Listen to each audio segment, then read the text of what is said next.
A very warm good morning to our eminent guest, Mr. Prakash Lakuria, Deputy Director General, Forest Survey of India, faculty members, and all present here from various institutions. I, Priyanka Roy, welcome you all on behalf of Center for Climate Change and Water Research at Suresh Gyan Vihar University on this esoteric webinar on Advance in Space Technology for Forest Resource Inventory and Management. We are very delighted and eagerly looking forward for all of you to involve in this quest of searching knowledge. Now, today's webinar is on the advent of modern space technology like remote sensing, which has revolutionized the entire process of forest resource assessment and monitoring. It has brought down the overall duration and cost factor as well. It provides a powerful method of surveying, identifying, classifying, mapping, monitoring, characterization, and tracking changes in composition and extent and distribution of forest land at a different scale. It has helped forest managers to generate different alternative management scenarios. Presently, landscape analysis, working plan preparation, forest risk zoning, fire risk zoning, biodiversity characterization, and biomass productivity estimation are being attempted through remote sensing. Therefore, the future application of geospatial technology lies in assessment of global land use and land cover and climate change, greenhouse gas estimation, global warming, productivity and carbon sequestration, and biochemical cycle. Now, on this note, I would like to call upon Dr. Shruti Kanga, the coordinator of Center for Climate Change and Water Research, to take forward today's event with a welcome address. Madam Shruti Kanga.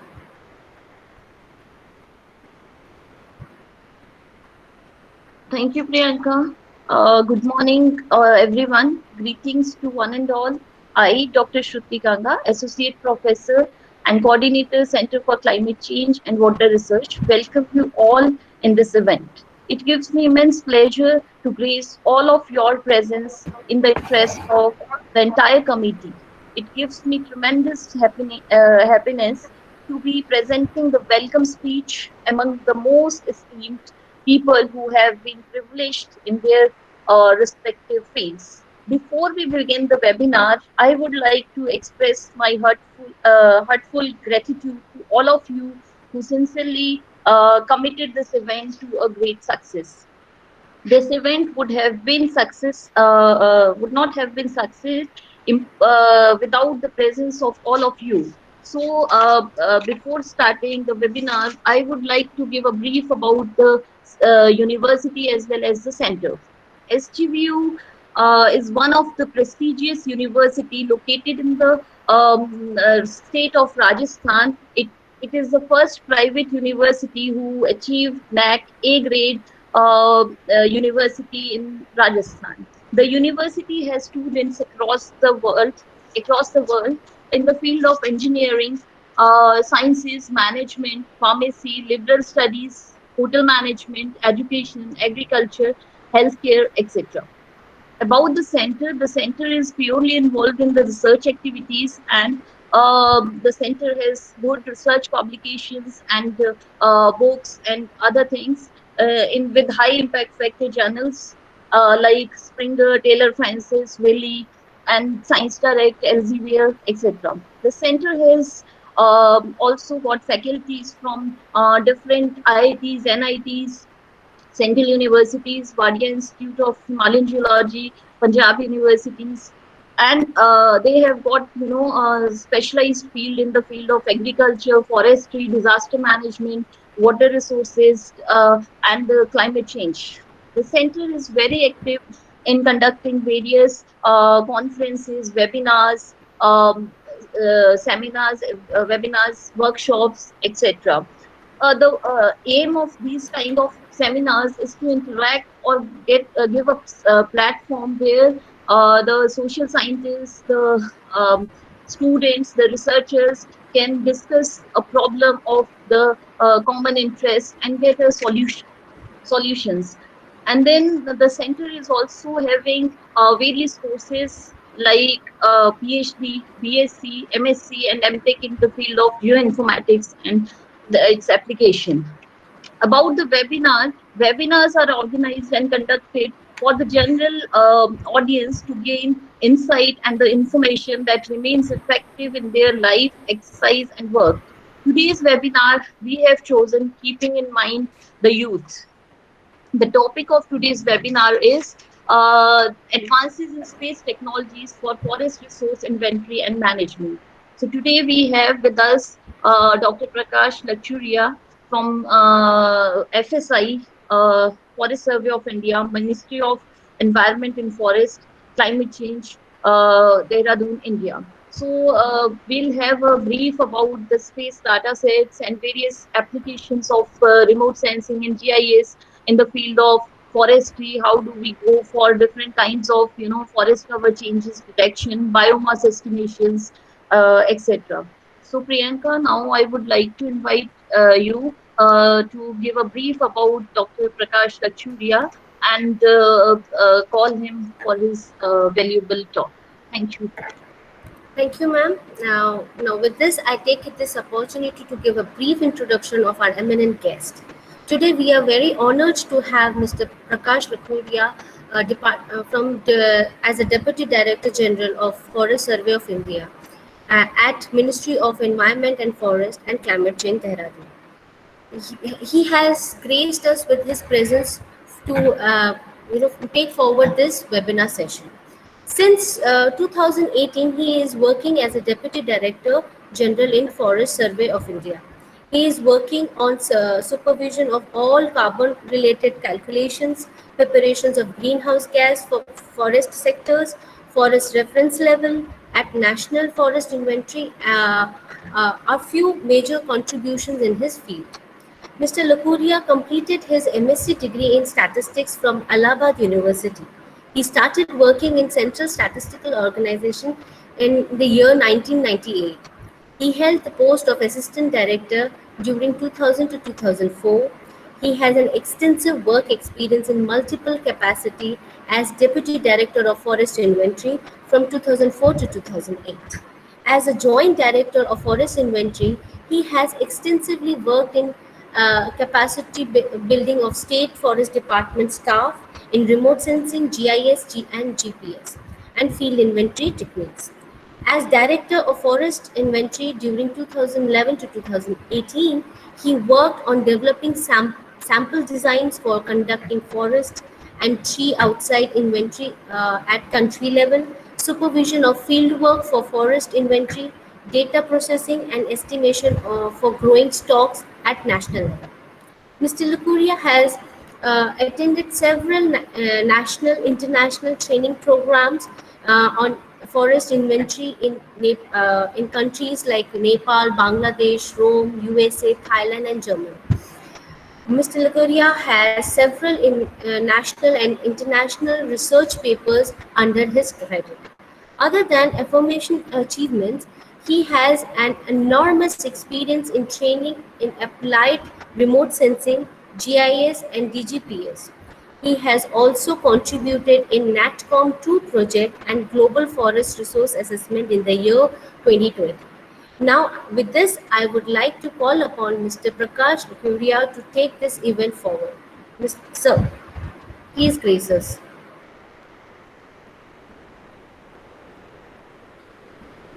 So, good morning, all my young colleagues from the academic world.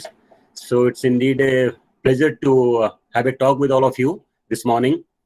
First of all, I would express my thanks to Priyanka for detailed my introduction.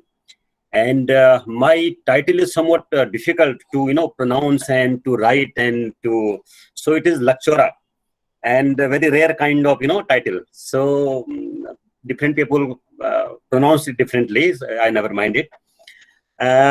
Thank you for introduction, Priyanka. And I also thanks to Dr. Shruti Kanga ma'am, for giving the introduction about the university and about this morning talk. And in fact, I was very eager to share my experience with all of you, because what we are doing at the national level in the field of forest resource assessment and in the climate change, I will definitely share my experience with you. So I'll go to my presentation. I have one presentation, so I will share with you. And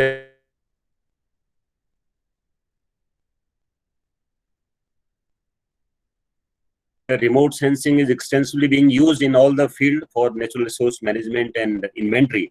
So I think 1 hour will be not a sufficient time to to cover all the aspect, but I will definitely cover all the important topics which FSI deals with. So I will share my presentation with you.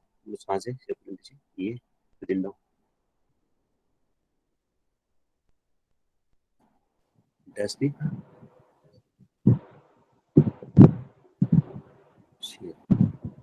do that.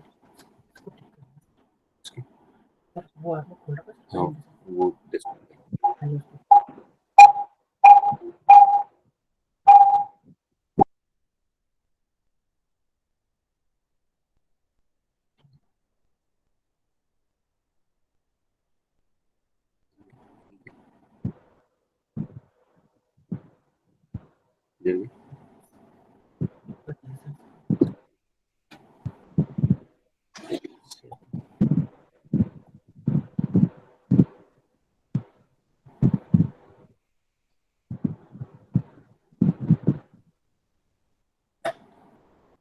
Just give me a moment to share my presentation.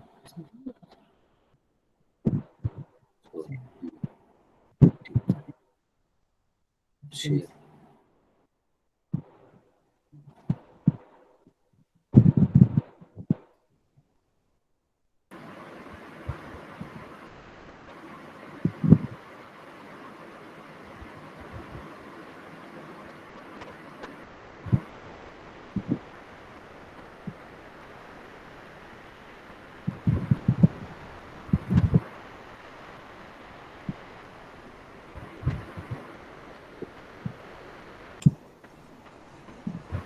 So, is it visible? This presentation is visible to all of you? Yes, sir. Yes, sir. It is Yes, visible. sir. Yes, sir. Great. So because this is a problem in the online, because now I'm not able to see the people, and plus I will not also see their response. So I'm not sure whether they are listening me or not. So in between, I will ask you whether it is visible or you are able to hear me. So please answer me. So shall I start? Yes, sir. Yes, sir. Sure, sir. So, friends, I would start my presentation with a quote of our first president, Dr. Rajendra Prasad, who said that, "I wonder if there is any other natural resource which gives us so much and of which we know so little." So this is a very, this sentence is very appealing, and it's tell about that we are endowed with so much of natural resources, and they are playing very important role in our life, but we know very little about them. And many times we take all these resources for granted. So natural resources have played a very important role. And as Dr. Shruti also said in her remark, that because we have a lot of resources with us, so to properly plan these resources, how to utilize these resources optimally without harming to the environment, without threatening to the life of the people. So it is necessary that they should be sustainably managed. So when we talk about something to manage, then we should have the information, right? So we can manage only when we have information about the resources. Only then we can think about how we can manage the resources so that they are not have any adverse impact on the environment. So my presentations will have, this is the structure that I will give you a brief overview of FSI. Probably some of you may be knowing what is the Forest Survey of India and what it does. And then what are the advances in the space technology which are useful for the resource assessment, in the country. And then use of, as Dr. Suri told, that how the use of geomatics, what is the use of remote sensing and GIS in forest resource assessment, which FSI using. And then I will share with you that what is the climate change efforts of FSI, because we are also contributing a lot in the climate change of the country. And then the last conclusion and way forward. So this is the brief structure of the presentation. I can take up question in between also, and the last, that depends on you, the organizer, that Priyanka ji can take care of that. If they want to stop me somewhere in between the presentation, I'll be happy to answer, or if they want to take the question at the last, I can answer, whatever the way they feel convenient. So friends, first of all, giving a brief overview of my organization, Forest Survey of India. You must be knowing this. This is a national level organization under the Ministry of Environment, Forest and Climate Change, Government of India, and primarily responsible to undertake the forest resource assessment at the national level. And we born in 1965. So it will be happy to share with you that India is one of the few countries in the world which are having one organization, separate organization, which is dedicated for resource assessment. Because in otherwise, if you see many countries, there is some government department which takes care of this assessment and management kind of thing. But in India, the Forest Survey of India is a dedicated organization which works purely for how the forest resource assessment can be done at the national level, at the state level, at the district and division level. And in 1965, this organization came into being. So this is how this organization was evolved over the years. As I told you, we born in 1965, and it was started as a project, PISFR, Pre-Investment Survey of Forest Resources. And the basic objective, of PISFR was, it was established with the help of the UNDP, FAO, and Government of India. And the only objective that time was that to assess how much raw material, how much wood is available in different part of the country, so that wood-based industries can be established in the country. Because that was time immediately after the independence, where the one of the priority of the government to establish industries in the country. So industrial revolution kind of thing was there. So wood-based industry was also one of the priority. So government wants to establish wood-based industry in different part of the country. So for that, they want to know how much raw material, how much wood is available, so that we can establish wood-based industry. So as given in your concept note also, the idea was that how to use the wood in a sustainable way, so that we can also establish the industries. At the same time, we should make a sustained development of the forest resources of the country.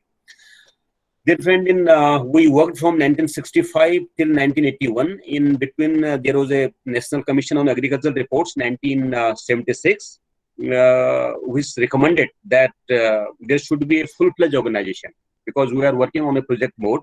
So government felt that no, we need a full-fledged organization in the country which can look after all the this resource assessment of the country on a periodic manner.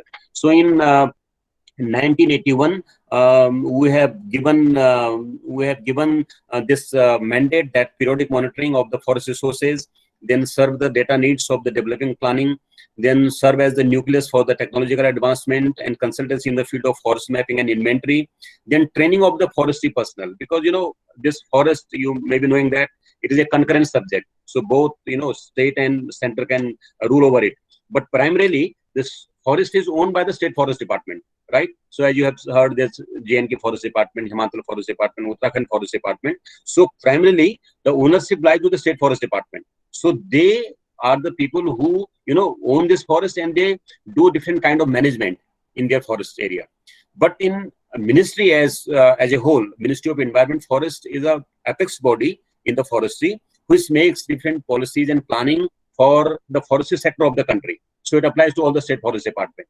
And FSI is an organization under the ministry, is a third party organization which independently assess that what is happening to the resources of the country. And we are periodically publishing this report and giving the information to the ministry for the policy formulation and to the State Forest Department to to review their this management plans and other thing. So training of forest personnel was one of the important tasks given to FSI, because as I told you, they are the manager of the forest, so they need to be trained on use of remote sensing, GIS, GPS, DGPS, how to use these geometric tools for the management and assessment of the forest associated with them, and then provide institutional base for international cooperation and training. So, friend, in 1981, then again in 1986, in 1986, FSI was given a new mandate. So until 1981, we did not have any, exact figure that how much forest is in the country. I mean, how much land is covered from the forest cover. So this forest cover information was not given. So this ministry or government thought that why not to calculate what is the total forest cover in the country. So this task was given to two organizations. One was FSI, another was the NRSC. So because NRSC is that this is the only source for all the satellite data, whether this is Indian satellite data or the foreign satellite data. So they are the repository of the satellite data. So this task was given to them also and given to FSI also. But since FSI was working, in forestry sector for last so many years, so it was ultimately decided that this work was finally given to FSI, and a new mandate was defined in 1986. So the first was the biennial forest cover mapping and preparation of state of forest report. So the first objective was given to map the forest of the country using satellite data. Then the second objective was inventory of forest and tree outside forest area. Then the third was impart training to the forestry personnel in modern forest survey and inventory techniques. Then support and oversee techniques inventory works undertaken by the State Forest Department, and then undertake various projects on the request of the central ministries or the State Forest Department. So, friend, this is the jurisdiction of Forest Survey of India. We are in Dehradun. This is the headquarters of this Forest Survey of India, and we have pan-India presence through our 4 regional offices. The entire northern part, that is Punjab, Haryana, Delhi, Chandigarh, Rajasthan, is looked after by the northern zone, which is located at the Simla.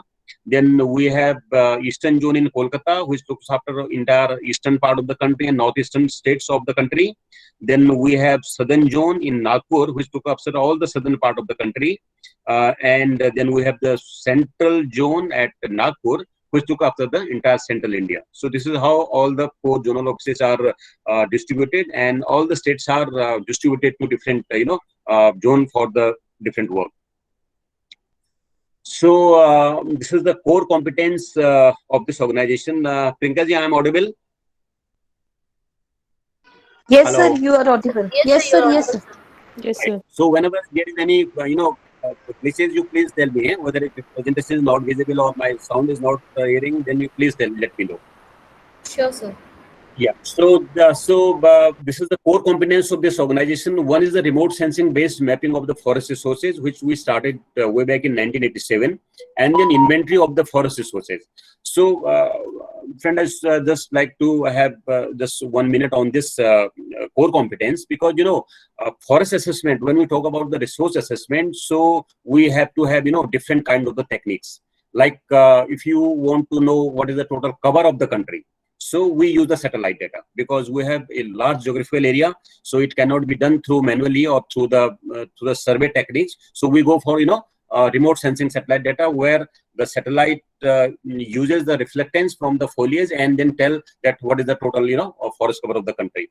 But when you really want to know about the health of the forest, I mean, if you want to go to the forest area and if you want to know what is the regeneration status in the forest area, how much grazing incidences are there in the forest area, what is the disease, what is the impact of disease in the forest area, what is the biotic influence in the forest area. So there are different pressures which our forest is having, so which is deteriorating the quality of the forest. So that can be assessed through the forest inventory. It means the process where we actually go to the forest area in different part of the country and then come with the information, and we combine with the forest remote sensing, then we tell the country that what is the total status of the country. So what I'm trying to say, that both the techniques, remote sensing based mapping and forest resources and inventory of forest resources, both are very important tools for the resource assessment of the country.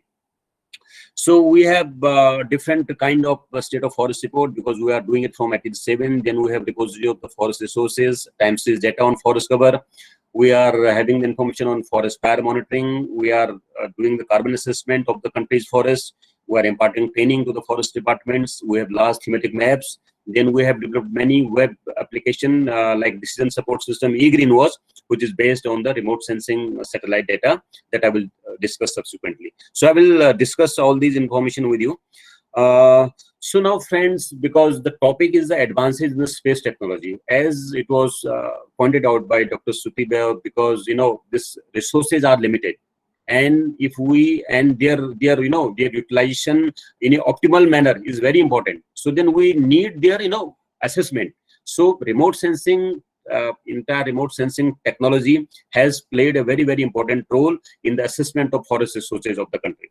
Had there not been any remote sensing, then it would be very difficult, to assess in many parameters of the forest resources as far as this resource assessment is concerned. So I will just give you, probably you must be knowing, because Indian satellite system has done really a wonderful work for the last around from 1982 till date, because we have taken many big strides in the area of this space technology.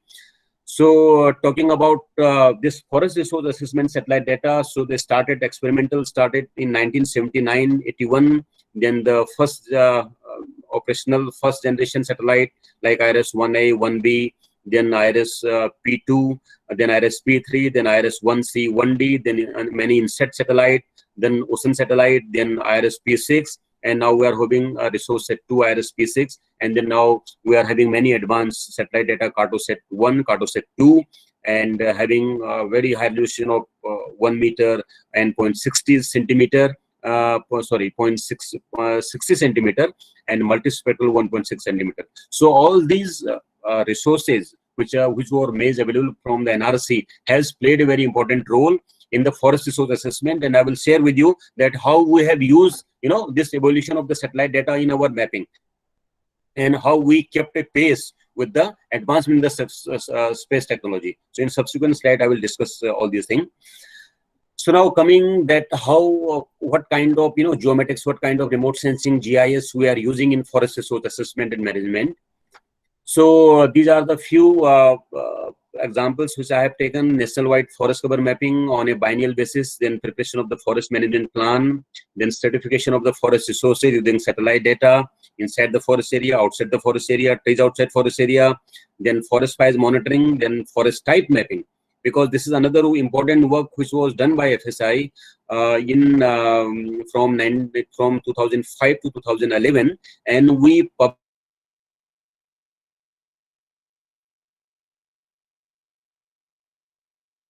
because forest type maps in India is defined by Champion and SAIT. So we are following Champion and SAIT classification for the forest type mapping.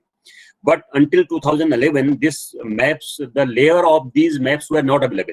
So you may be aware that for GIS purpose, for the analysis purpose in the remote sensing and GIS, you need a spatial layer of different parameters. So forest type spatial layer was first time prepared by Forest Survey of India in 2005 and published in 2011. So it was the extensive exercise done by FSI, and all these layers are now available, and which is particularly being used for the carbon estimation and the climate change.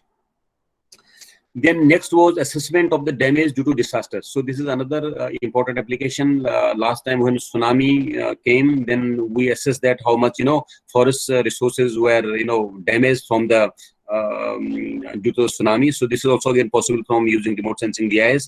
Then monitoring of encroachment in the forest area, because encroachment is one of the glaring problem in the forest area. But from the satellite, it is possible how to find out how much area has been encroached.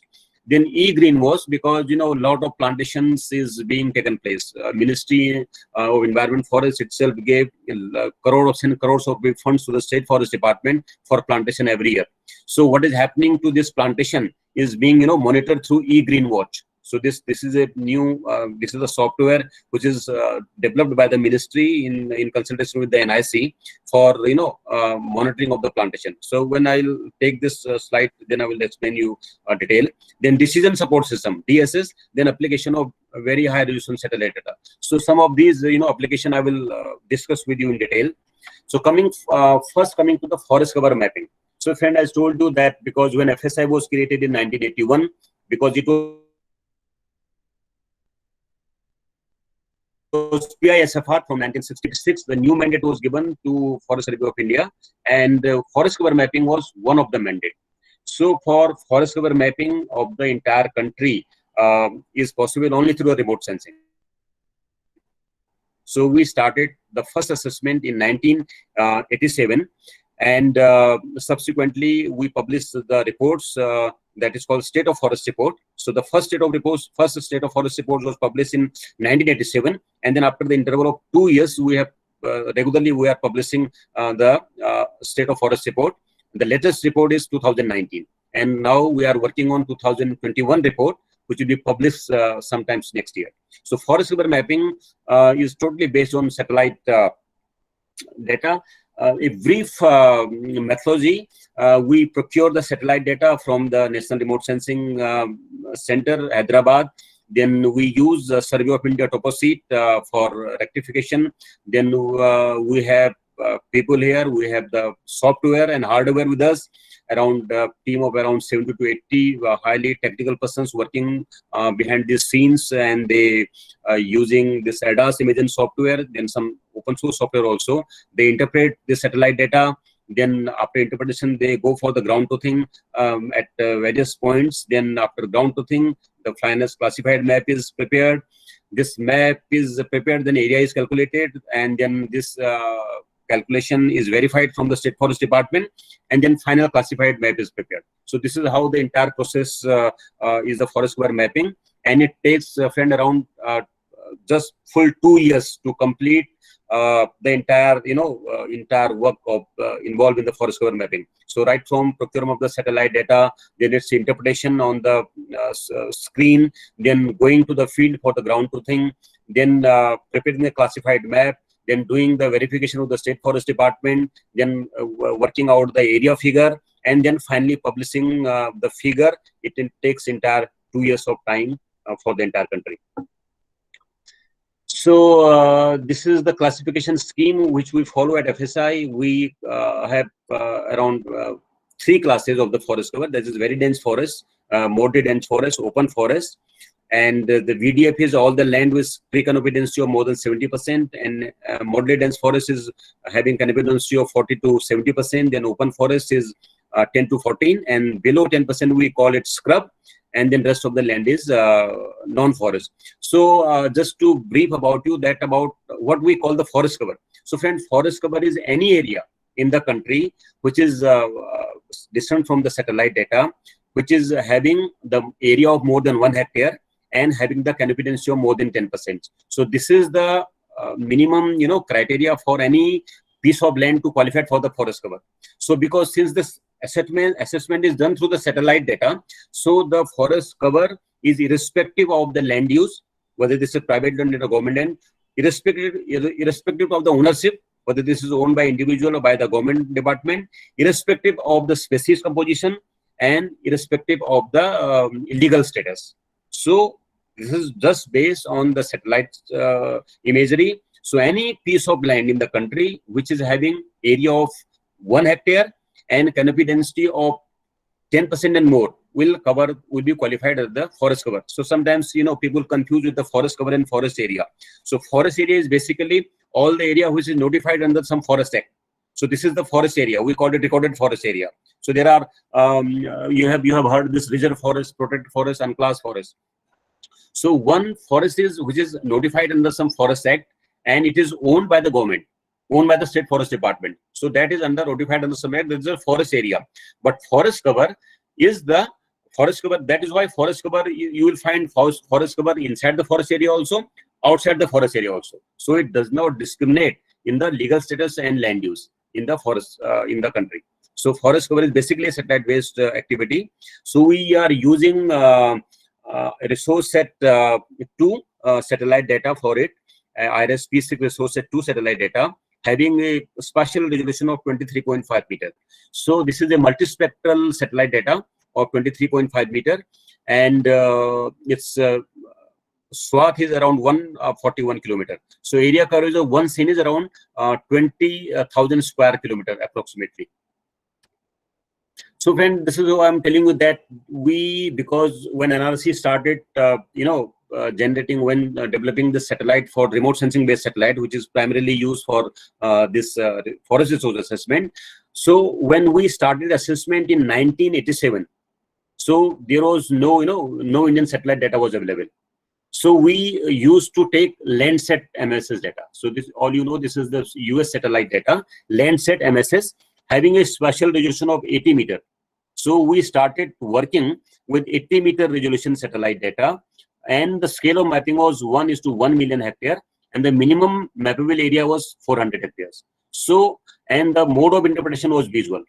So when we started in 1987, it was on the basis of this foreign satellite data with a very coarse resolution of 80 meter and minimum mappable area up to 400. Minimum mappable area means below 400, the satellite was not able to discern, forest patches. So obviously all the patches which will be less than, this a 400 hectare will not be part of the forest cover.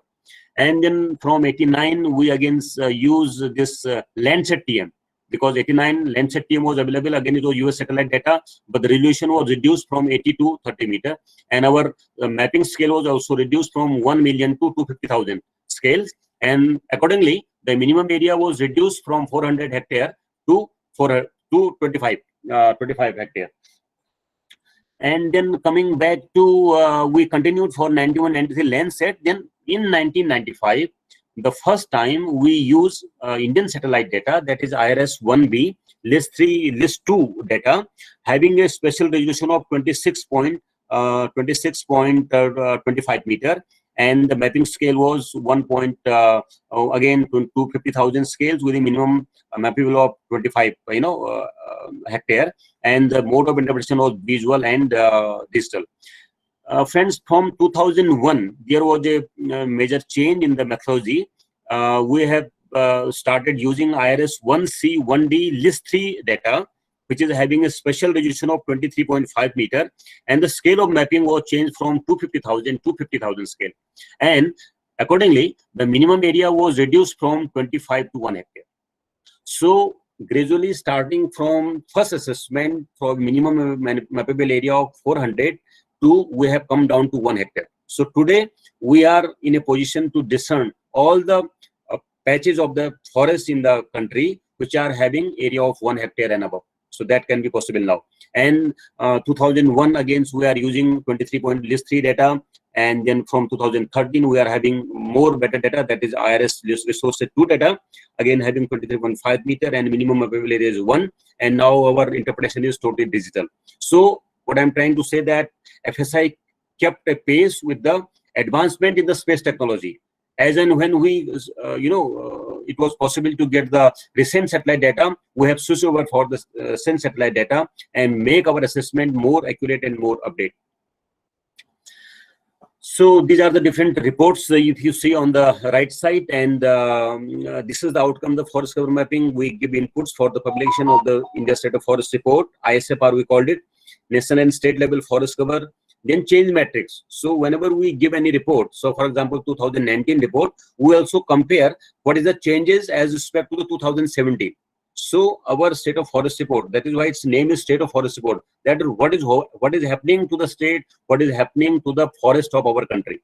So we give a comparative figure of the current year with respect to the previous year.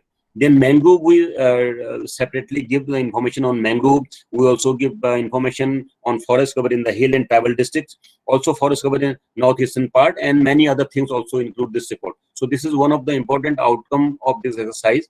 So now if you see this pictorial depiction that how this forest cover maps looks like, and then if you see that how this changes, you can see from the satellite imagery. For example, if you see on the left hand side, 15 cycle 2017, the area which is highlighted under the polygon. So 2017 it was a forest area.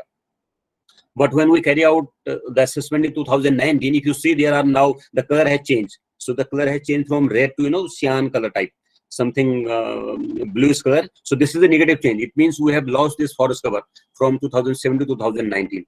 Similarly, if you see the slide below, this is the change in the positive change. So there was this was a non-forest area, but if you see, there is a positive change. Or there is a lower density forest class. We have now gained the high density class in 2019. Similarly, if you see, this is how in 2017 this was the area where there is a forest area, but in 2019 there is a now solar plant has been erected. So we lost this forest area. Similarly, if you see, this is the positive change 2017. These two patches, there is no forest area, but in 2019 the plantation has come up, and this is the ground picture of this plantation. So satellite, and similarly, if you can see here also that how you can it is possible from the satellite data to compare the two period data and the change, whether the vegetation has increased, whether the vegetation has improved, or there is a deforestation has taken place in the forest area. So this is all the examples, and corresponding ground picture is also given. So this is the forest cover map of the country, and this is the assessment of 2017 and 19 results. So there is a positive change of around 3,976 square kilometer. So there is a change in the forest. The forest has increased.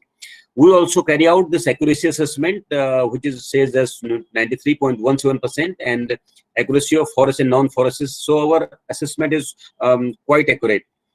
So this is one of the important information which we publish in State of Forest report, that is the change matrix. So change matrix, if you see, it gives the information about the two assessment, that the 2019 assessment and 2017 assessment.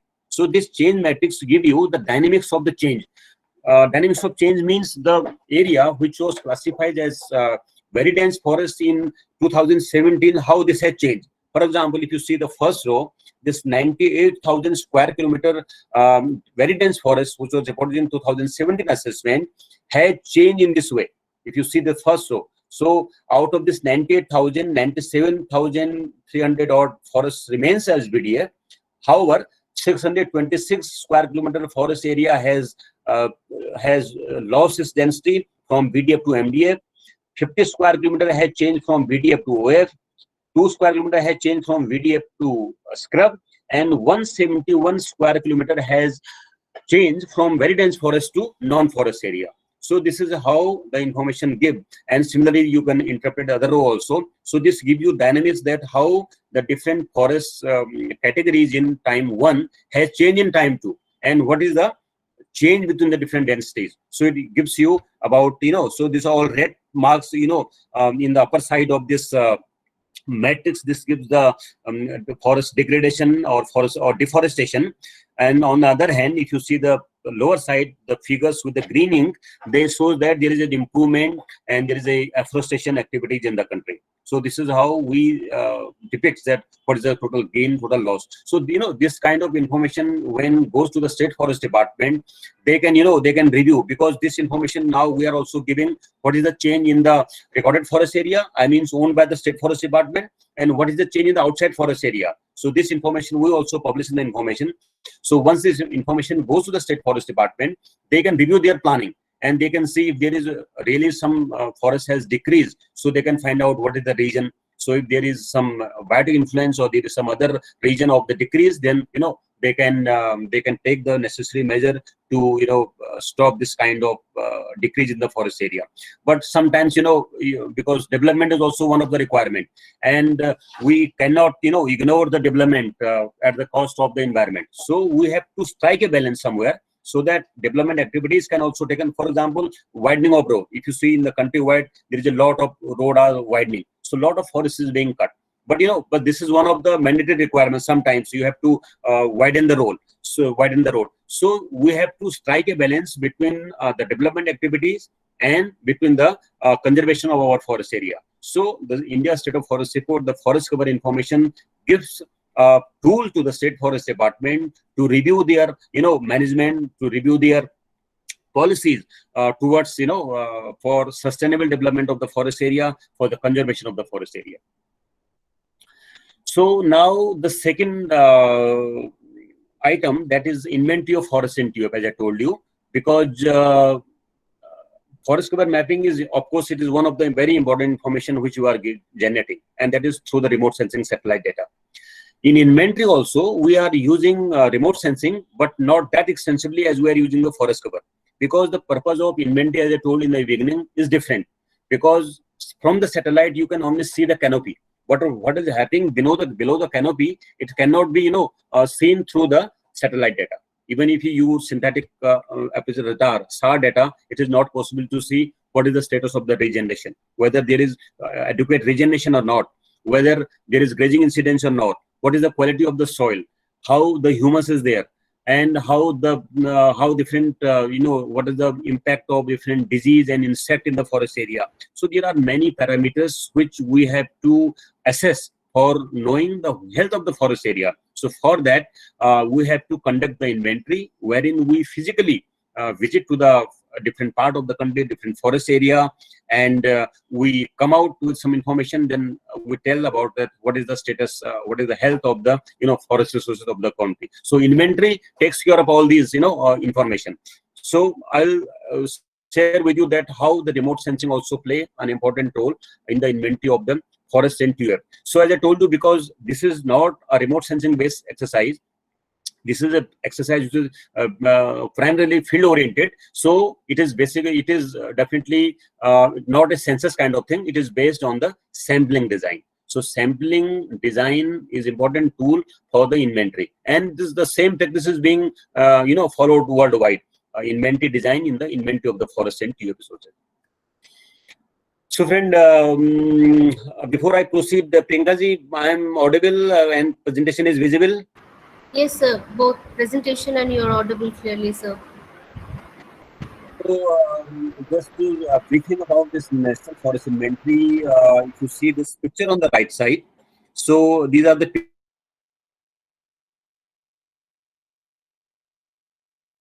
picture of PIS photograph, because I told you we established in 1965 as an inventory organization. So when we started FSI, our focus was only on the inventory, because inventory is one of the very, very important, tool of the forest resource assessment. So in PISFR, which was established in 1965 with the help of a few UNDP and Government of India, was confined only to the forest area and to know what is the total wood available for in different part of the country. So obviously, because it was a project basis, so different sampling design was used in different part of the country, depending on the objective, depending on the time, depending on the resources. So different sampling design was used. So this is the photographs you can see at right side. So we have not only carried inventory in India. From 1965 to 81, we also conducted inventory in entire Bhutan and also part of the Nepal. So we have developed later on one publication, that is volume equation in Nepal, Bhutan, and India. So entire Bhutan was also invented by FSI, and many part of the Nepal was also invented by FSI during 1965 to 81. So when in 1981, as I told you, PISFR was converted into a full-fledged organization, and it was named as Forest Survey of India. If you right side, if you see, this is the office building of Forest Survey of India in Dehradun. So FSI was a full-fledged government organization in the country, and it was an inventory was continued as before. So when in 1981, when we were made FSI, then FSI proposes that we should have a national level design for the inventory.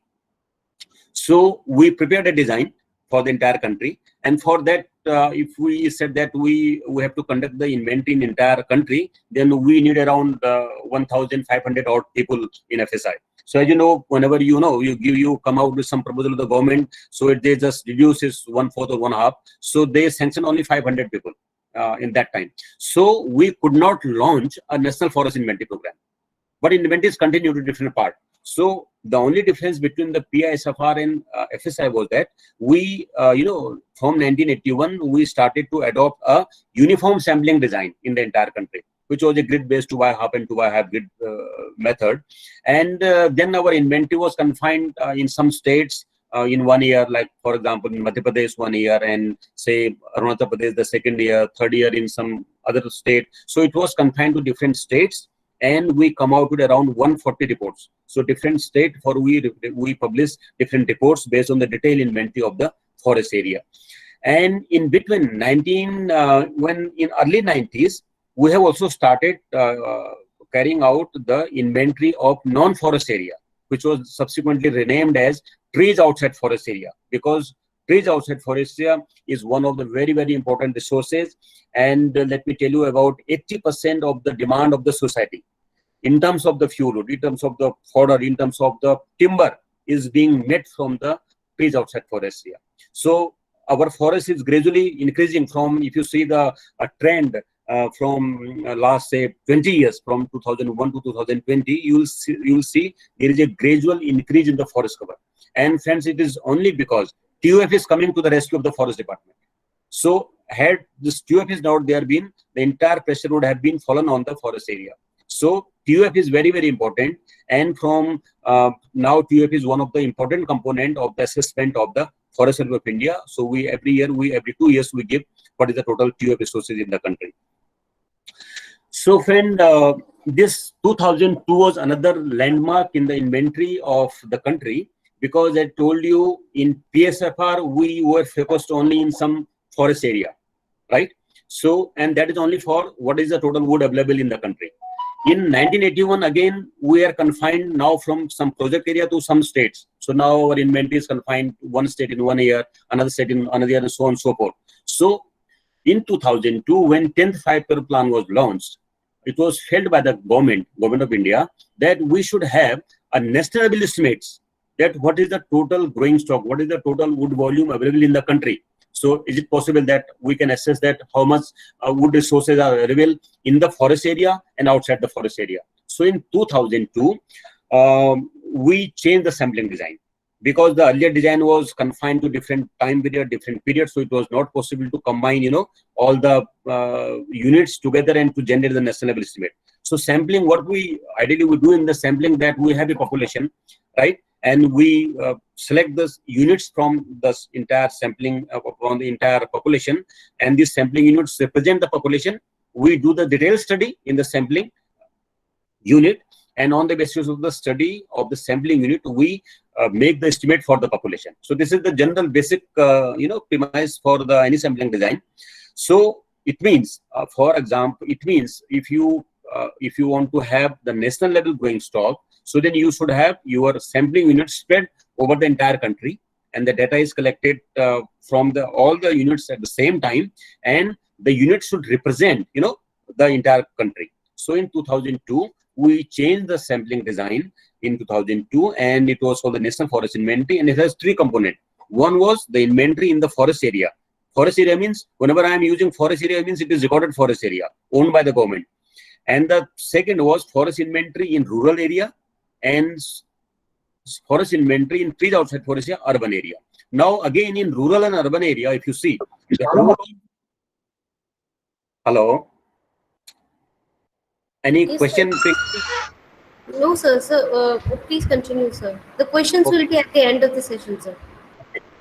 So now again, if you see this trees outside forest area, in rural area, in urban area, they both again are trees outside forest area, but their role is different, if you see. So in urban area, basically, the trees are along the road, in the parks area, in the residential colonies. They are basically for the aesthetic purposes, for the environment purposes, and not for for production purposes. Whereas in case of the rural TUF, in rural area, people are growing trees in their farmlands. They are using agroforestry, practicing agroforestry. They are using their farms for short rotation species like eucalyptus plantation, popular plantation like in if you see northern India, that Punjab, Haryana. So they are practicing this kind of TUF for the production purposes. So they grow, they cut. They grow and cut. So this is the difference between the assessment of the rural and urban. But we are giving the separate information both for rural and urban area. So now I will share you that how we are using remote sensing and GIS in the forest and TUF inventory at the country level. Friends, as I told you, because in inventory, we have to go physically in the different part of the country. So in 2002, when we developed this design, we have around 7,000 sample plots in 2 years, like around 3,000 or 3,500 sample plots every year in the forest area, and about 5,000 sample plots in the trees outside forest area, both urban and rural area. So we have a stratified sampling design wherein we have stratified entire country into different physiographic zone. So we have made homogeneous strata. Like for example, Western Himalaya is one, Western Ghat is one, for example. Eastern Plain is one, Western Plain is one. So we stratified the country into different homogeneous strata.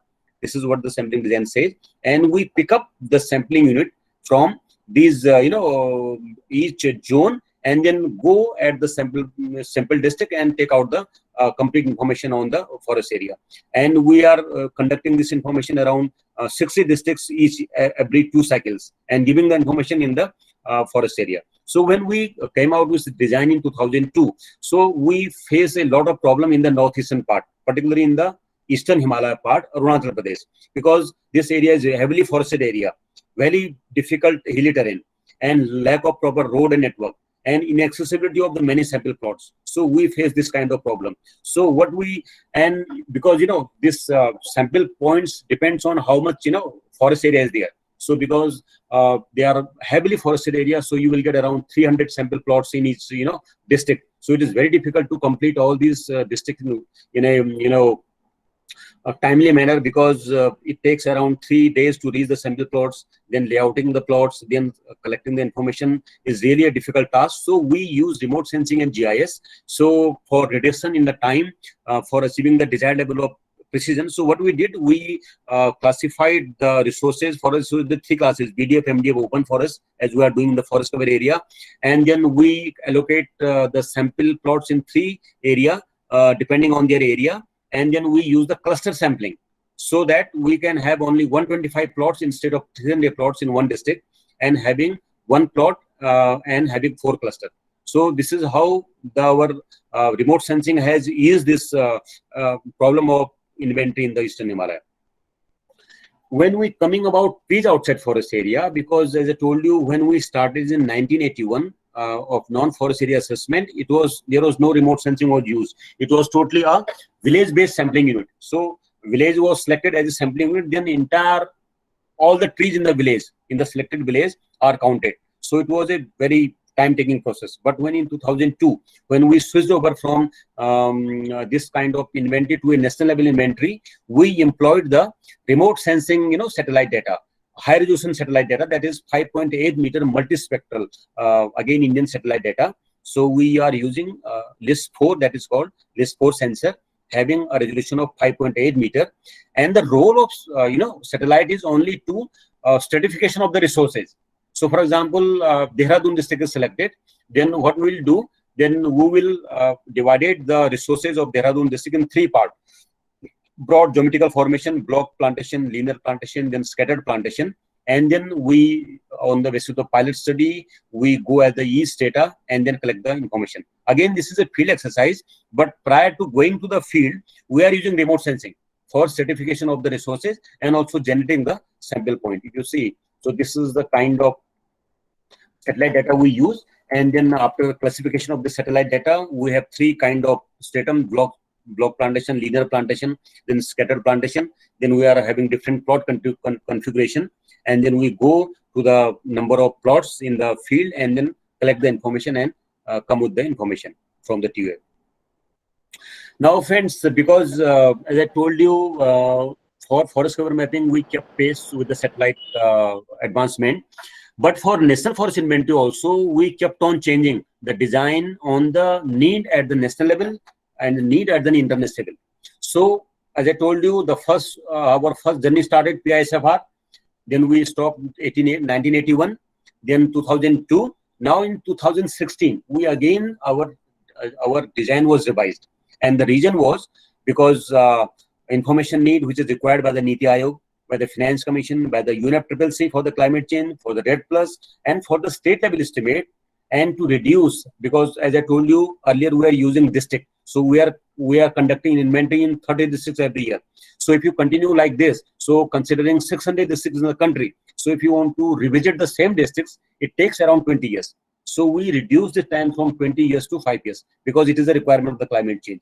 So we now change our design, and we use the grid-based design from the district-based design, and we have a grid layer from the NRSC of 5 kilometer. Now we have divided in different grids, 1, 2, 3, 4, 5. We are taking all the one in the first year, all the second in the second year, all the third on the third year, and so on and so forth. And sixth year we are again going to the same plot. We have also changed the plot configuration from one single square plot to cluster of circular plot.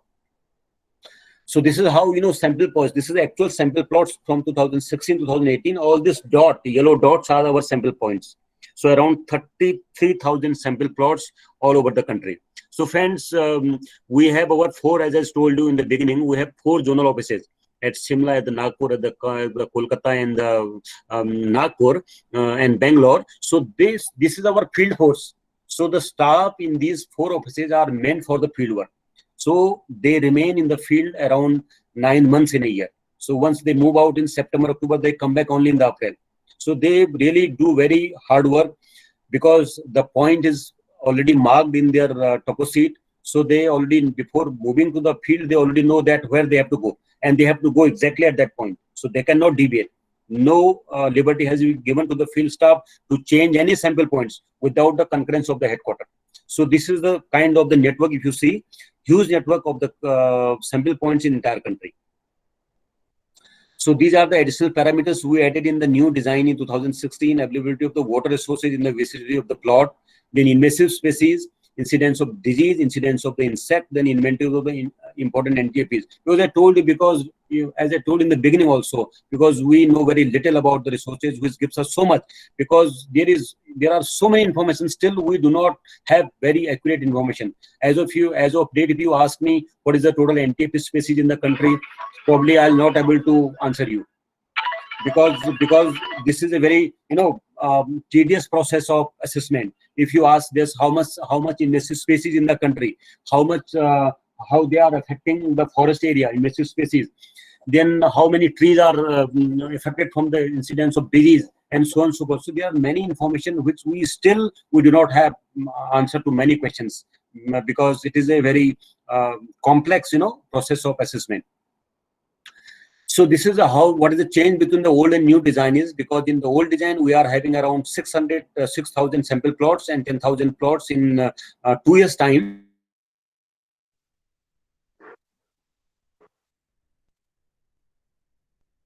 Sample plots in outside forest, in forest area. So the workload has just been doubled. So our people have really, they are working hard, and because remote sensing is a bit easy, because all the things you have to do from your computer, sitting in a room, you can interpret the satellite data. Only for few ground truth you have to go, but inventory is entirely a field work. You have to visit to the tough terrain in the very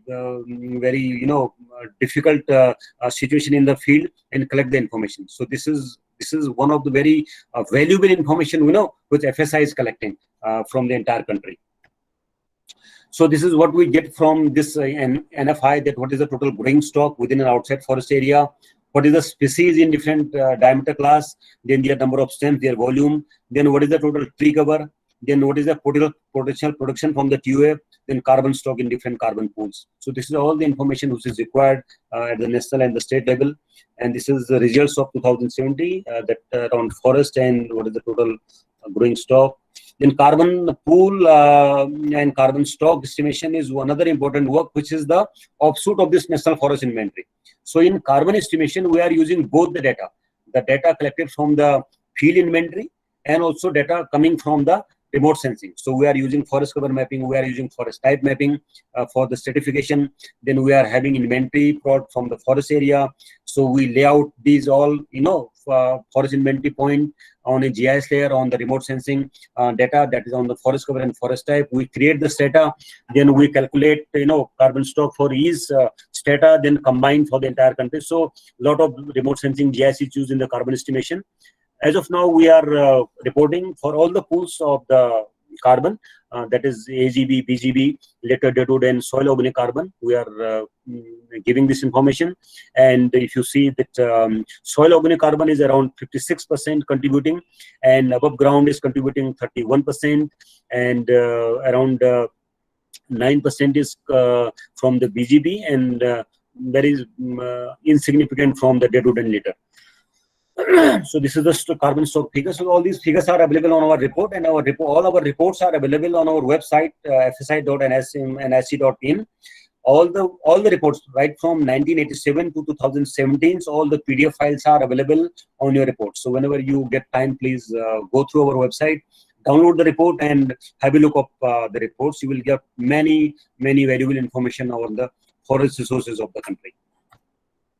Then bamboo assessment is another important part of the National Forest Inventory. We give how much total bamboo area in the country, what is the total number of the culms, what is their weight. So this is the other information which is coming from the National Forest Inventory. Friend, the forest fire assessment is another important, because forest fire take a lot of toll of our forest resources every year. If you see, so FSI is working in this area since 2004. We are generating fire alerts for the forest departments, and if you see as our website fsi.nsc.in, there is one dedicated portal for forest fire. You will get a lot of information on forest fire. So I will briefly tell that we are doing 3 parts in the forest fire assessment. Before the fire season, like in December, January, we generate the pre-warning alerts to the forest area, depending on the this weather data and many other rainfall and the data. We generate that where are the area which are high fire prone area. So we give this alert to the State Forest Department, because again management lies with the State Forest Department. So all the people, all the officers who are registered with FSI, they get a SMS for the forest fire pre-warning alert. Then during the fire season, like from February to June, we give the fire alert to the wherever any fire occur. It is captured by the MODIS data. There is no Indian data is used, but MODIS data we are using, and we give this information almost on real-time basis to the State Forest Department. On this, these are the these are the points where fire has been observed. So kindly go and take necessary measure. We also send the KML file of these forest fire incidences to the State Forest Department, so that they can take the necessary action. And then after the fire, we also carry out the burnt area assessment. So this is now, as of now, we are not doing countrywide, but experimental basis, we have already started doing the burnt area assessment. So the pre-warning alert, then fire alert during the fire, then after the fire, what is the total loss of the biomass is being done by the Forest Survey of India. And monitoring of encroachment. So this is another important application of remote sensing in forest resource assessment, because you can have this information basically for the forest management and planning. So this is possible, like this is one of the island of the Sundarban in 1989. If you see, because all this red area is the false color composite. It is shown as the false color composite. Red part is the vegetation. So this is how this island was in 1989. If you see encroachment at the center of the forest end, if you see in the between this center, there is one white patch has occurred. So this is the this is the opening in the forest area. If you see it further, there is further encroachment growing in the bottom. If you see that by 200 hectare cleared by March 201. So from the satellite, and particularly the area which are inaccessible, where it is not possible for the people to go, then they are using the satellite for monitoring of the encroachment in the forest area. So these are all the picture showing this. This another e-Greenwatch program, which, as I told you, because we are spending lakhs of money on the plantation. We are giving a lot of money to the State Forest Department. Every year plantation drive is being done by the State Forest Department. You have heard, like for example, last year UP has planted around 22.50 crore plants during the plantation season. Likewise, in Maharashtra, they have planted around 30 crore plantation. So all the forest department are doing a lot of plantation. But what is happening to this plantation? So this e-Greenwatch portal was generated to create to monitor the plantation under CAMPA, that is Compensatory Afforestation Management and Planning Act. So under the CAMPA, it means the area which is diverted for some non-forestry purposes. So this CAMPA has been so compensation afforestation program. So where you lost the forest area, how to compensate that area. So this fund is generated. So how this fund is being utilized or not utilized is monitored through e-Greenwatch. But now this e-Greenwatch, we have already stepped in another program wherein which is now under the current development stage, and probably after 6 months it will take over this e-Greenwatch area. What we are trying to do is now we will have NIC is now developing another software. We will have a GIS platform. This GIS platform, it is possible from this GIS platform to monitor all the plantation patches, which is done by the forest department through CAMPA or through any other scheme, because there are many schemes from the state forest department. Many plantation is done under MNREGA. So there are many plantation schemes. So we can monitor. Now, how we monitor is like if you see, this is like this is Andhra Pradesh Belampalli plantation patch. So it was in 2019. So date of pass was 2011. Again, here I'll just inform you that this plantation is being monitored as of now using the Google Earth high images. You know, all Google Earth high images are available, high resolution images are available. We are monitoring all these plantation patches through Google imageries. But the platform, as what I was talking about, GIS platform, which is being by NIC, now we are going to procure the high resolution satellite data from the NRSC. So for that purpose, what we do in this satellite, see, if you see, this is the patch of 2011. Now again, the same patch, this was the status in 2011. But if you see, this is the plantation work was done in 2011. Now it is to 2014. After 3 years, you can see most of the plants had grown up. So this is how we can see that how the plantation is progressing. And we can keep on, monitoring this plantation subsequent year also. This is another area. This is the category of the diverted land. So this is the polygon where this land is diverted for some other purposes. So this is the picture of 2006. Now, if you see 2014, because this land was diverted for some non-agricultural, for some non-forestry purposes, it means this land was diverted for making some building. So in 2014, if you see some, this structure has come up. So from satellite data, it is possible, remote sensing is possible that the land which is given for a purpose, if it is given for plantation, whether plantation has done or not, or if it is given for the diversion, so for construction of the dam or construction of the building, whether this has been taken place or not can be monitored through the satellite. So this is what I am trying to say here. Another important program which is based on remote sensing and GIS is the decision support system. It is a web application prepared by Forest Survey of India, and it has many layers. So forest cover maps, forest type maps, biological richness map, landscape integrity maps, then hydrological layer, then protected area layer, then tiger reserve area, then wildlife corridors, then India grids, and then recorded forest boundary. So basically, this is a web GIS application prepared by FSI using remote sensing and GIS data. And the purpose of this, this decision support is basically, it is prepared for the ministry. So what is the purpose? Purpose is that, ministry is receiving a lot of proposal for land diversion cases. For example, we get a land diversion case for the Madhya Pradesh, for example, 200 area or 300 area. How the ministry will take the decision on this decision support system. So there are different layers. So as soon as you lay out all these layers, immediately you come to know the land which is proposed for the diversion is what is the status of this land, whether this is the very dense forest, whether this is a wildlife area, whether this is a tiger reserve area. So immediately this decision support system facilitate that whether the polygon can be used for the diversion or not. So there are decision rule by the ministry, decision rule 1, decision rule 2. So on the basis of they decide that whether some particular land can be diverted or not. So this is another important example of remote sensing and GIS for management and policy perspectives. So now coming to this, as I told you, very high resolution satellite data. So one satellite data which we are using for forest cover mapping was 23.5 meters. So this is not very high resolution data, but for forest cover mapping, this is quite high. And for TUF, we are using 5.8 meter. Again, this is very high, but for many other purposes, if you want to monitor the plantation, if you want to do the SS monitoring, if you want to do the better visualization. So there are many applications which can be done through, high resolution satellite data, because in many areas we cannot do the ground truth because you cannot go inaccessible area. So, but from the very high resolution satellite data, you can see. For example, if you see, this is one of the picture of Tripura. So this is all submitter. Very high resolution mean all the submitter having the resolution of less than 1 meter.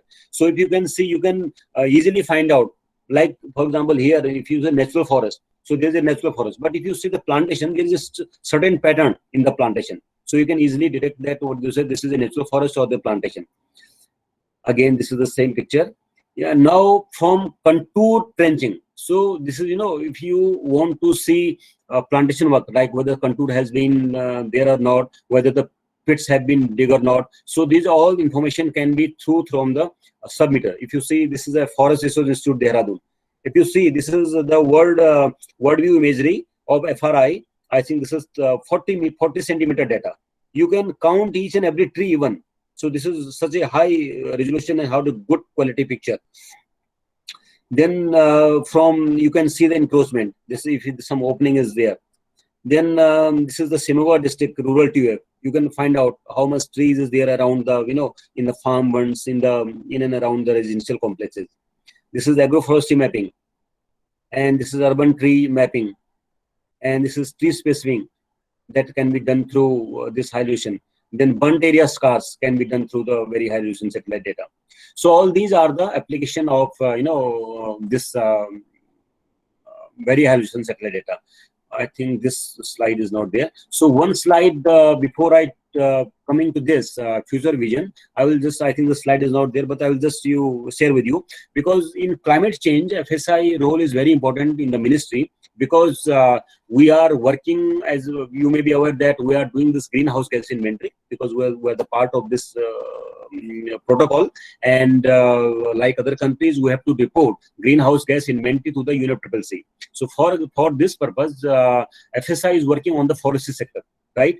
So this communication between the country and between the UNFCCC is done through the national communication, that is called NATCOM, national communication. So the first communication was between 1984 to 1994.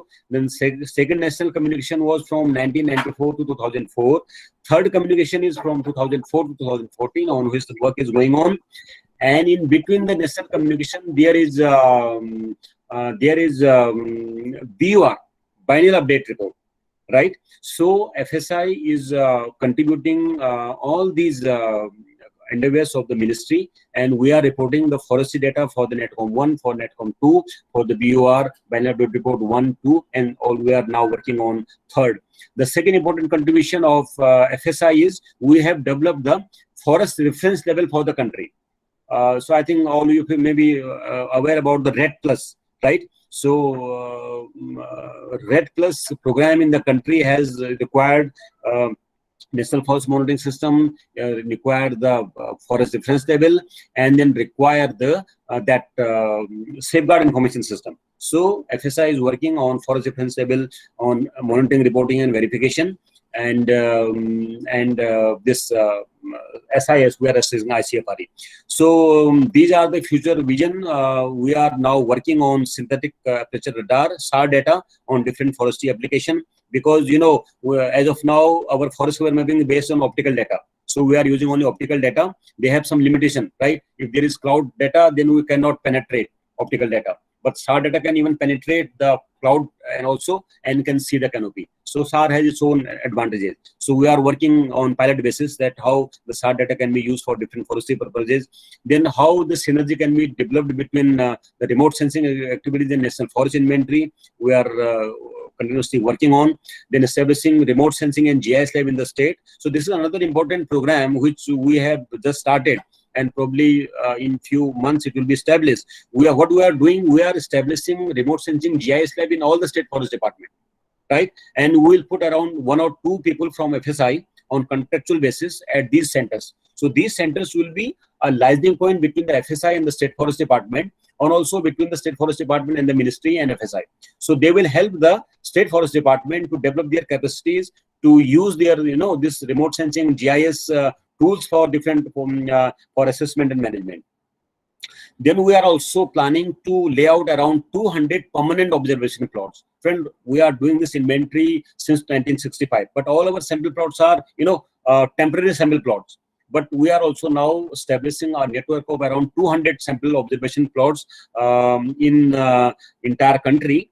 And what we will that we will cover all the states, all the forest types. And these, once we establish these permanent observation plots, we will also open these POPs for the different universities, for the research scholar, if they want to collect some data, if they need some data for analysis of some particular, like productivity or for growth of the plants, of different species. So that will be open, for the researcher, for the universities, for the scientists also. Then concurrent monitoring of different Japan assisted this project JICA, and then capacity building of the forestry planning in monitoring SAR and also we have started on limited basis use of drone, right? So we have already procured one drone and we are still working in this field, and we are now planning to use this drone, for in different forestry application, for fire monitoring, for this encroachment of the forest area, for our faunal species, for protection of the fauna, and for many other purposes. We have also started this UOV. So I think I shall close this presentation, and then we can I will stop this presentation.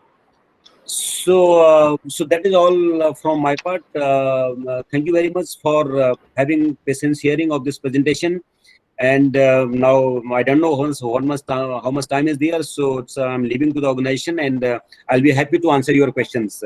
So over to you. Thank you very much, sir. Sir.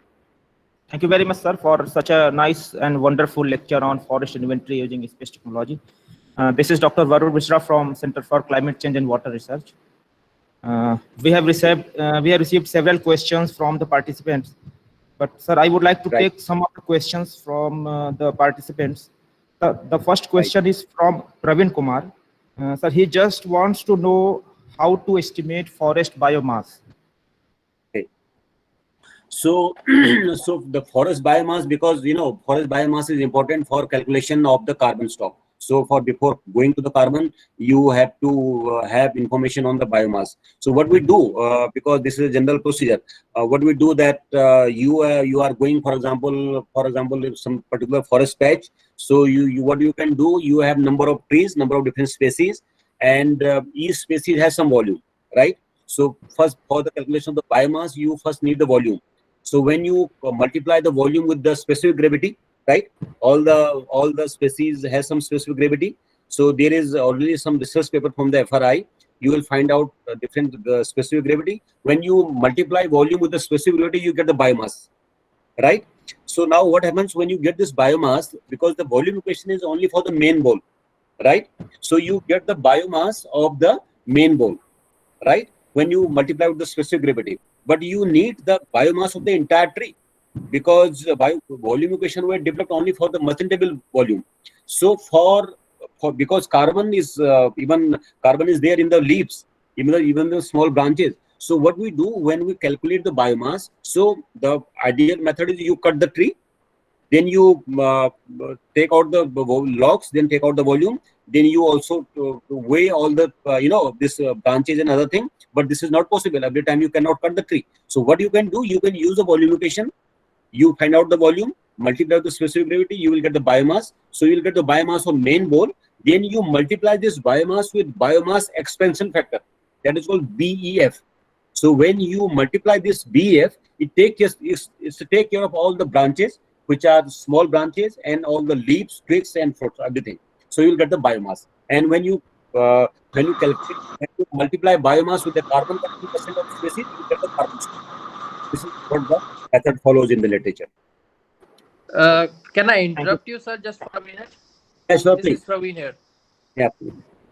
Sir, it would be very time consuming to do this for all individual species. What about the allometric equation? What about you take the diameter and height values, then you kind of make these allometric relationship, and for some trees you can take this data, but automatically you can calculate the volume and biomass for other tree species.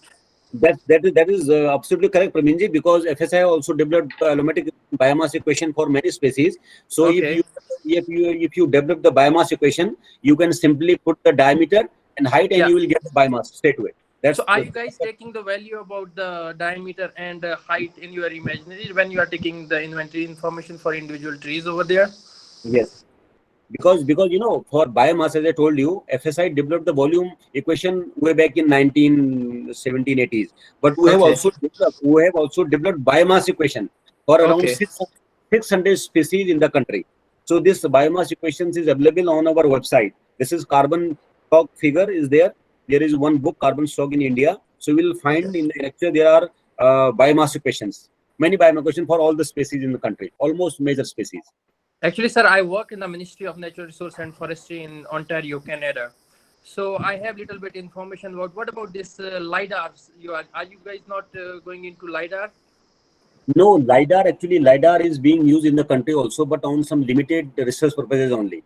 But Okay. because it is cost prohibitive, it's Yes. costly. So for Definitely. industry we cannot use as of now. But probably just a bit. We class on the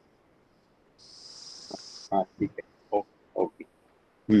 So, but LiDAR as of now is cost prohibitive because, Okay. but LiDAR can be used for the biomass estimation, no doubt about it. Thank you so much, sir. Your talk was Yeah. very informative. Thank you so much. Thank you. Appreciate it. Yeah, Bye-bye. thank you.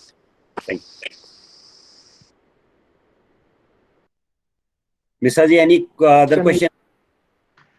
Yes, sir. The next question is from Diksha. Her question is how to recognize bamboo tree using satellite data sets. This is a very difficult question because bamboo. Because if it is a pure bamboo patch, then probably you can use some techniques. Otherwise, it is very difficult to discern bamboo from other forest area, because we have around 70% the mixed forest area, and I think few patches of the northeast states. Otherwise, you will see this. You will find bamboo in other species. From this 23.5 meters. Probably if you use high resolution satellite data, say the Sentinel 10 meter or multispectral 5.8 meter, probably this is possible.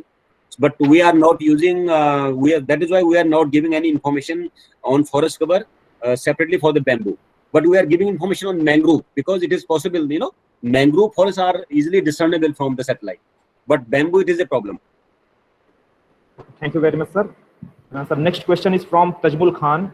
He wants to know how can we do crown cover monitoring using remote sensing. Okay, so remote, because this crown cover mapping, as I given my presentation also, because satellite is talking with the crown only, because the crown reflectance is going to the satellite, right?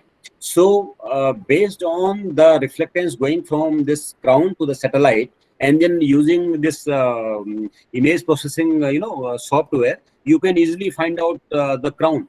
So this is why what we are doing. We are using this. If the crown is more than 70%, then we are putting is VDF. Then 40 to 70, this is MDF, and 10 to 40, this is open forest. So crown discerning from the remote sensing is very easy. It's not a difficult task. Thank you very much, sir. Next question is from Sanjay. He wants to know how can we differentiate enrichment plants from natural forest cover. Through satellite? Yes, sir. Through satellite. It's not possible.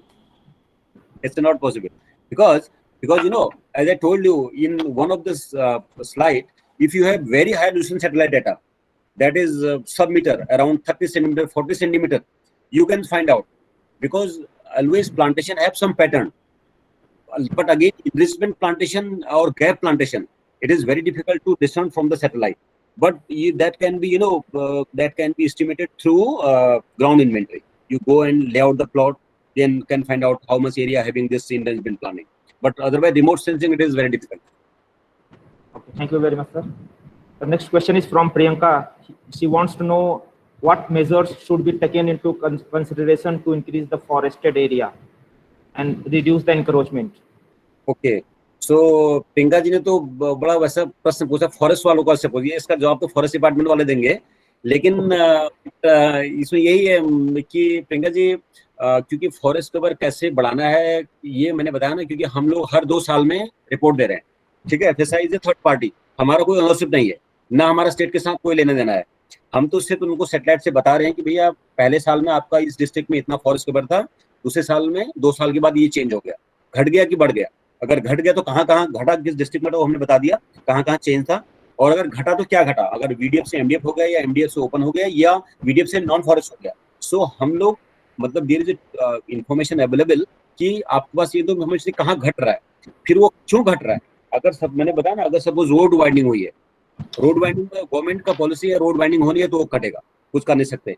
लेकिन अगर कहीं पर कोई आपने dam बना दिया, dam के लिए गया हुआ, तो लेकिन इन सारी चीजों के लिए जो प्रोविजन है गवर्नमेंट में वो ये है कंपनसेटरी अफोरेस्टेशन है। अगर आपका कहीं पर डैम बन गया तो उतने ही एरिया पर, उसके दुगने एरिया पर आपको रिफोरेस्टेशन करना है। तो अगर गवर्नमेंट जो है उसको प्रोएक्टिव करे, और जो मैंने आपको बताया जो नया सिस्टम हम लोग बना जा रहे हैं, उस नए सिस्टम जितना भी प्लांटेशन हो रहा है कंट्री में, उस प्लांटेशन को हम लोग मॉनिटर करेंगे, and this access will also be given to the general public. तो फॉर एग्जांपल अगर कोई हमने प्लांटेशन, अगर आपको पता है कि जम्मू में कोई JNK में कोई प्लांटेशन हुआ है, आपको पता है और आप देखना चाहते हैं कि उसका क्या हाल है, then we can give you the access and you can see whether this plantation has succeeded or not, या plantation हुआ भी कि नहीं हुआ। So this monitoring tool is required, and with larger participation of the society and with the state forest department, तो forest cover बढ़ सकता है। और जो बहुत जरूरत है, क्योंकि आज के टाइम में आप सब लोग अप्रिशिएट करेंगे, कोरोना के टाइम में जब सब लोग अपने घरों में बंद हैं और सबने अपने घरों में ऑक्सीमीटर रखा हुआ है, सब ऑक्सीजन अपने नाप रहे हैं हर सुबह शाम, ठीक है। तो ऑक्सीजन कहाँ आएगा, कहाँ से, ऑक्सीजन पेड़ से आएगा ना। सो उसके लिए अफोरेस्टेशन करना है, तो थोड़ा सा ये भी इस पर भी सब लोग विचार करें। कल रात में मेरी वाइफ कह रहे थे कि मैंने कभी एक भी पेड़ नहीं लगाया। सो नाउ, लेकिन अभी हमको देखो ना कि हम हर समय दिन में 2-2 बार ऑक्सीमीटर से ऑक्सीजन ले रहे हैं। सो हम सबकी ये रिस्पॉन्सिबिलिटी है, each one of us in the society, कि हम लोग जहां भी कम से कम इतना तो करेंगे, साल में एक प्लांट लगाएं, ठीक है ना। सो अगर सब लोग ऐसा करेंगे, 130 करोड़ लोग ऐसा करेंगे तो इतने पेड़ लग जाएंगे हमारे यहाँ, ठीक है ना। तो वो ऑक्सीजन तो मिलेगी ना, हमको नहीं मिलेगा, हमारे बच्चों को मिलेगी, किसी अड़ोसी में किसी पड़ोसी को मिलेगी। So this is how we can increase the tree cover and forest cover. Thank you very much, sir. Sir, next question is from Iman. His question is about how can we use NDVI for tree type identification, and he wants to know about spectral diversity of forest. तो ये question is a bit difficult for me because I am not a remote sensing person. So as being a holiday, there is no remote sensing expert. So what I can suggest that if he send this question to me through email, I can send the answer to him. Okay, thank you very much, sir. Sir, one question is from my side also. Yeah. How can we study land subsidence due to forest degradation? Can we do it using remote sensing? Can you please repeat your question? Can we study land subsidence due to forest degradation using satellite? Land subsidence. Land subsidence. Can you explain that to what do you really want to study? I want to know just how can we study the land subsidence due to forest degradation? Okay. Is it possible to do it using remote sensing? Yeah, it is possible. It is possible. It is possible because as I told you, from the remote sensing, degradation is also possible, because if you have your study area with you and you have a polygon available with you, so you can study the temporal effect of this forest on that. So if you have 2-3 times data, you can easily compare whether this forest has degraded and what is the status of the forest in different time period. So that is possible. And depending, because if you are using the satellite data, if it is high resolution satellite data, you can easily discern it. This is possible. So, sir, during land subsidence studies, is it necessary to use meteorological data sets also during land subsidence studies? No, it's not necessary. It's not necessary. That on your what kind of study you are taking about. So now there are many satellite data which is freely available like Sentinel data. Sentinel. So that is 10-meter multispectral data, European satellite data. You can freely download and can do your study. Okay, sir. One more last question from Pranay Shaha. He wants to know how can we minimize forest fire and manage the forest fire. Right. So because this forest fire, as I told you, is very important, particularly in the climate change scenario, because lot of biomass is burning every year. So what FSI is doing is that we are giving the pre-warning alert to the State Forest Department, right? So prior to the fire season, we are already telling them, see, these are the area where fire, depending on weather data, their past fire incidences and many other data, this is the area where fire can occur. So they can deploy and other measures to stop this fire if at all it occurs. Number one.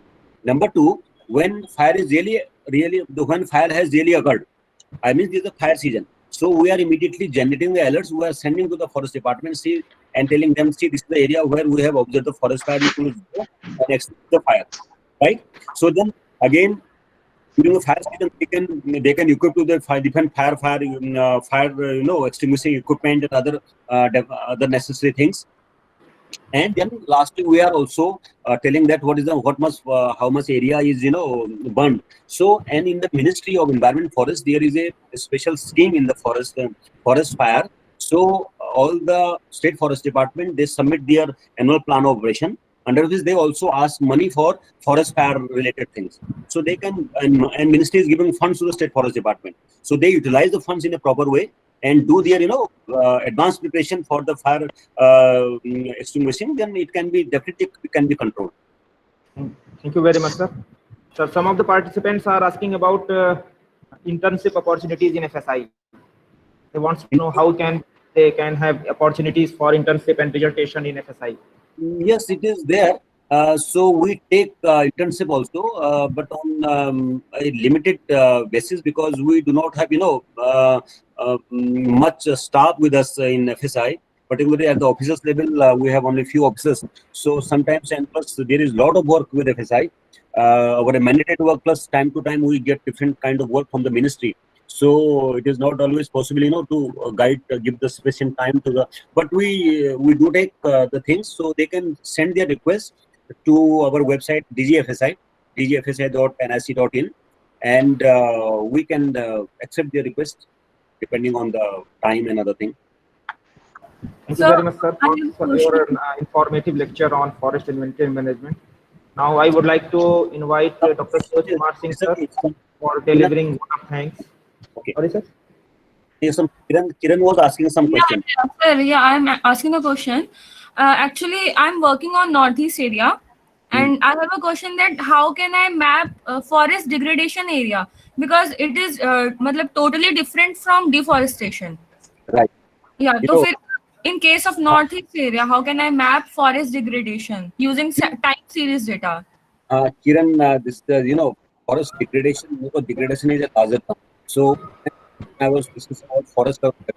So this is one way of representing degradation is the reduction in the canopy density, right? So the forest has from VDF to MDF and MDF to open, or open forest has degraded to scrub. So this is one kind of degradation.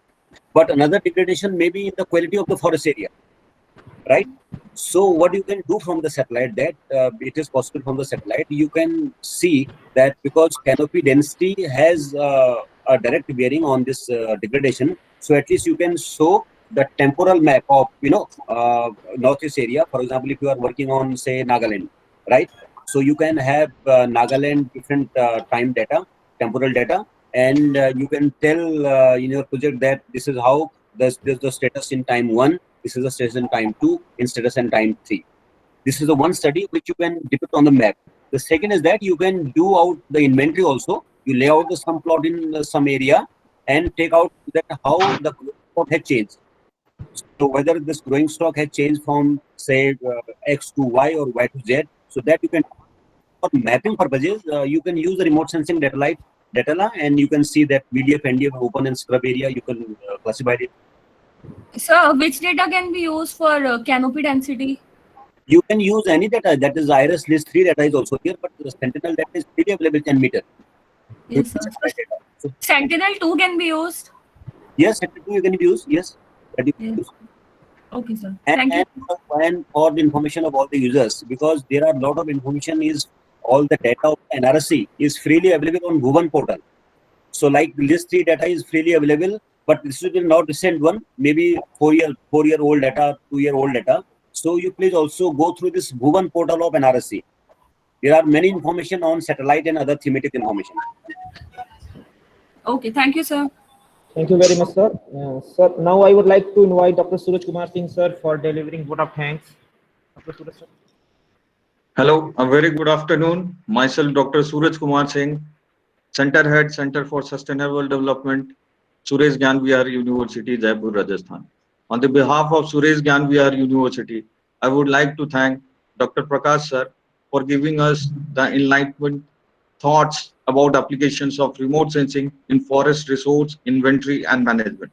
I would also like to thank all the participants for having the patience and getting the insights about the latest technology, remote sensing in the applications of forestry. Now I like to put few keywords what sir has highlighted in this webinar. The key outputs of this webinar is sir has highlighted how the various donations are available in India where FSI is situated with its capacity building program. Apart from, he highlighted the core competence of FSI in various applications of remote sensing in GIS, where it's related to health hazards, it's related to disease mapping, grazing area, time series analysis, where you can go for negative change, positive change analysis, forest wise incidence mapping, carbon assessment, and all the satellite system that has been used over the decades in the inventory and management of forest resources. He also highlighted the use of geoinformatics in forest type management, forest fire incidents, preparation of damage assessment plans, forest encroachment, e-green models, forest cover mapping, forest classification. He also highlighted how will we differentiating or classify a definition that is always confusing for me also as a teacher, how to differentiate between a reserve forest, a protected forest, and forest cover. From today onwards, at least my entire fundamentals are clear related to when I'll say it is a forest cover and what is the principles behind that. Apart from that, he highlighted how the space FSI is being into from the beginning itself of the space era, that it has been using the MSS data, the TM data for the preparation of various forest cover map and change analysis matrix, where he has shown how the satellite remote sensing can be used for the change detection analysis. Apart from the satellite spatial resolution, spectral resolution, temporal and radiometric resolutions are important for identification of various kinds of forest types and management. Apart from that, he also highlighted the use of microwave data for the T of mapping the area of the importance of tree outside notified forest. Generally, we the researchers are concentrated, and you see the each and every paper across the world that is coming up in India or world is restricted to the forest cover. Less research has been done on the area that is tree outside notified forest. So from this webinar, we can take out that our thrust area should come out from protected forest, reserve forest to the tree outside notified area. Apart from that, he also used and highlighted the use of remote sensing for the encroachment analysis, how the different government scheme like CAMPA and other schemes are there to make our the vision what government of India and Honorable Prime Minister has for Atmanirbhar Bharat, and FSI department is truly making our India Atmanirbhar Bharat mission. And thanks a lot to FSI for making all the data available in their website. And in coming days, we'll see more number of good research coming up with the use of hyperspectral data set, LIDAR data sets in coming year. With this, I take this opportunity to thank all the organization and all the organizers to taking the pain and making this program and the webinar a grand success. Now I request all the participants to turn on their cameras so that we can have a group photograph, and thereafter we'll conclude the session. And I like to again thanks Dr. Prakash sir for giving his valuable time from his busy schedule and enlightening his thoughts on application of remote sensing in forest inventory and management. Thanks a lot, sir. Please turn your cameras for group photograph. Dr. Suresh, before take the photographs, let me also express my heartfelt thanks, because it's a very a nice experience for me also. And despite of having a holiday today for our office because it's a Saturday, it's generally closed. But I was very, enthusiastic to talk to all of you because you are the real, user of our report. और जब हम लोग report बनाते हैं तो हमको लगता है कि हमारे अलावा पता नहीं कौन कौन रिपोर्ट पढ़ता होगा, लेकिन आप जितने लोग इसमें हैं, I am sure that you all go through our report, so it gives us immense pleasure, and it's very nice talking to all of you. Very good questions have been asked by the participants. I would again thanks Dr. Shruti Anga and other organizers for inviting me over here to interact with you. And in future, again, we will interact on, some other topics. So I again thanks to all the participants, to the organizer. Thank you very much. Thank you, sir. Mr. Rishabh, please take the photograph. Sir, your time Will will be taken, given sir. 1 minute for taking the photograph. Please take. Sir, done. Sir, done, sir. Taken. Again, 1-2 extra shots you can have, so that we'll send to various platforms, social platforms, and the entire session is recorded and it will be uploaded in YouTube. And the participants can have a look. If they want anything in detail, they can contact us. We'll be giving you the insights about the webinar. Thanks a lot. And with this, Priyanka, please conclude. Yeah, thank you, sir. Thank you for such insightful session. We had learned a lot through how the FSI is working through our forest and how it is monitored. And they were very insightful questions also. And I hope it had triggered more initiatives and more minds of in investigating into these sphere and spectrum. So with this, I would take permission from Dr. Shruti Kanga and Dr. Suraj Kumar to close the session for this webinar. Yes, sir. Can we? Yeah. Sir, thanks a lot Thank for you so giving us much, your sir. valuable time, sir. Thanks, sir. Namaste. And sorry for spelling your name incorrectly. No, Priyanka, I just don't mind. And in fact, every time I knew one new name for me. So Thank you, sir. Thank you very much. Thank you, Thank sir. you. Namaste. Namaste.